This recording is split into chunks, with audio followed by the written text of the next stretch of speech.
اس کا کام بند ہو چکا ہے اور اس کا ڈیمالش ہو جائے گا. میں آپ کی وسعت سے کہنا چاہوں گا ڈی سی کو, سی ای او کو اور ایس ڈی ایم کو اس بلڈنگ کو ڈیمالش کر لیجئے, اور تاکہ لوگوں کو پتہ چلے یہ کسی بی جے پی والے کی نہیں ہے. ہمارے نمائندے ظہیر احمد کی رپورٹ کے مطابق گاندھی جینتی کے موقع پر آج فوج نے گورنمنٹ مڈل اسکول بختور میں ایک تقریب منعقد کی. اس تقریب میں اسکولی بچوں نے گاندھی جی تعلیمات پر روشنی ڈالی اور ڈرائنگ کمپٹیشن میں حصہ لیا. ہمارے نمائندے مصطفیٰ جمیل کی رپورٹ کے مطابق ہزار ادب کروہن کچھوا مقام بارہمولہ کے اہتمام اور ادبی مرکز کامراز کی سرپرستی میں آج مرکز کے صدر دفتر واقع کاسپورہ بارہمولہ میں وادی کے معروف قلمکار, دانشور, شاعر اور ماہر تعلیم پروفیسر مشال سلطان پوری کی دوسری برسی پر انہیں شایان شان خراج عقیدت ادا کیا گیا. تقریب کی صدارت پروفیسر محمد زمان آزردہ نے کی, جبکہ غلام نبی آتش, پروفیسر شاد رمضان, صدر ادبی مرکز کامراز محمد امین بٹ, دختر مشال سلطان پوری, پروفیسر شگفتہ نسرین بھی ایوان صدارت میں موجود تھی.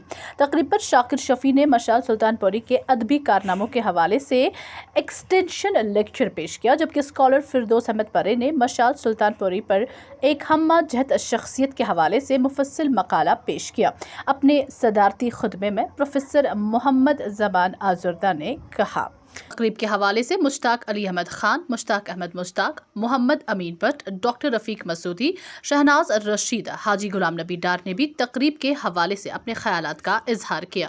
تقریب کی دوسری نشست میں طرحی مشاعرہ منعقد کیا گیا, جس کی صدارت شہناز رشید نے کی, جبکہ ڈاکٹر رفیق مسعودی اور غلام نبی ڈار بھی ایوان صدارت میں موجود تھے.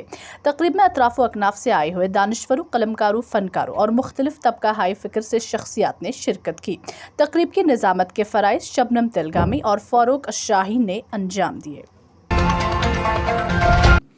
پروفیسر مشل سلطان پوری اس شخصیت کا نام ہے جو بیک وقت ایک دانشور, ایک ادیب, ایک شاعر, ایک محقق اور ایک ایجوکیشنسٹ ہونے کے ساتھ ساتھ ادبی مرکز کامراز کے بانی کاروں میں سے تھے. آج ہم اپنی 50ویں برسی منا رہے ہیں, سالگرہ منا رہے ہیں. جو 14 جون 2021 سے ہم نے اپنی گولڈن جبلی سیلیبریشنز کا آغاز کیا ہے, اور اس 50 سال کے عرصے میں جس شخصیت نے ادبی مرکز کامراز کو سینچا ہے اپنی محنت سے اور اپنی شفقتوں سے, 24 سال تک جو ادبی مرکز کامراز کے مختلف عہدوں پہ قائم رہے, وہ پروفیسر مشل سلطان پوری صاحب کی ذات تھی. اور آج نہ صرف ادبی مرکز کامراز بلکہ حصار ادب جو انہوں نے خود تنظیم بنائی ہے ادبی مرکز کامراز کے ساتھ وابستہ اکائی, اور خانوادے پروفیسر مشل سلطان پوری جس میں ہمارے بھائی ڈاکٹر بہار صاحب اور ان ہماری بہنیں جو ہیں وہ خصوصیت کے ساتھ آگے رہی, شانہ بشانہ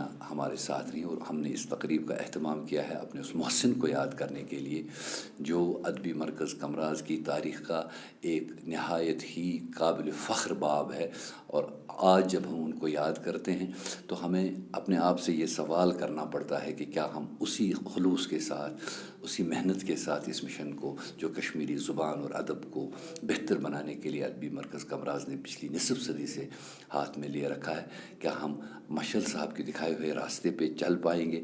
کیا ان کے نقش قدم پہ چلتے ہوئے ہم ان تمام مقاصد کو حاصل کر پائیں گے؟ یہی عہد آج یہاں پہ دہرایا گیا اور مقررین نے بھرپور خراج عقیدت مشل صاحب کو پیش کیا. خبروں کا آج کا شمارہ اختتام کو پہنچتا ہے. آپ اسکرین پر دیے گئے سوشل میڈیا اکاؤنٹس پر ہمیں اپنے علاقوں سے فیضیاب کر سکتے ہیں. مجھے دیجیے اجازت, شب بخیر.